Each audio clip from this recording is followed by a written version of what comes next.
what faith do you have in the value of hard work and at bringing results for you?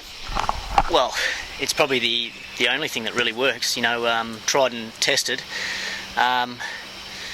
You always, I think going into a game, if you haven't done the work, inside yourself, and if you do get out, you sort of feel like you've let yourself down. But if you've done all the hard work in the lead up and you've prepared really well, then at least you can go out there with a relaxed, calm frame of mind, knowing that you've given yourself your best shot, and you can just go out there and relax and play, and there's not that extra sort of added pressure on yourself because you haven't done the work. So you can play with a lot more freedom and a lot more not carefree, but just good about yourself, knowing that you've done the hard work. Can you talk me through what's going through your head from the time you put the pads on till you walk out to the middle and then face up? What's going through the mind of Mike Hussey?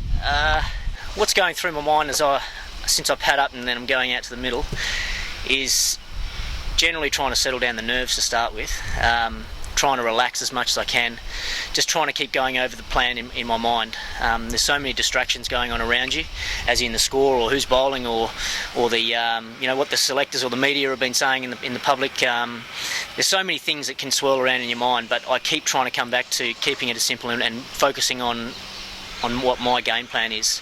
And my game plan is to try and be as relaxed as possible, clear my mind of all the junk and all the distractions that are going on, all the clouds and doubts in my mind, and just focus on what's important, which is that ball coming down. And I've got like a little routine that I go through for every ball, and it's basically around that. It's about trying to relax, get my stance right in my setup, and then clear my mind and just concentrate on that ball coming out. And I just try and focus on that ball after ball after ball, and really try and not let those outside external distractions get in my mind.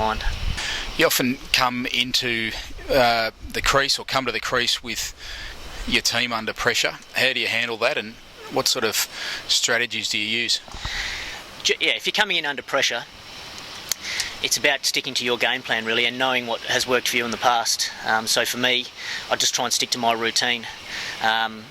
It's about getting my stance right, getting my setup right, relaxing, and then clearing my mind and just seeing that next ball come out of the bowler's hand. There's no point thinking about the scoreboard or how much trouble we're in or the situation of the game, because that it doesn't really matter. What really matters is how well you play this particular ball, and if you can add one ball after two balls after three balls, suddenly the runs start coming, suddenly the momentum of the game starts changing, suddenly you get a partnership building, and that all happens just because you're focusing on what's really important rather than letting all the external stuff get into your mind.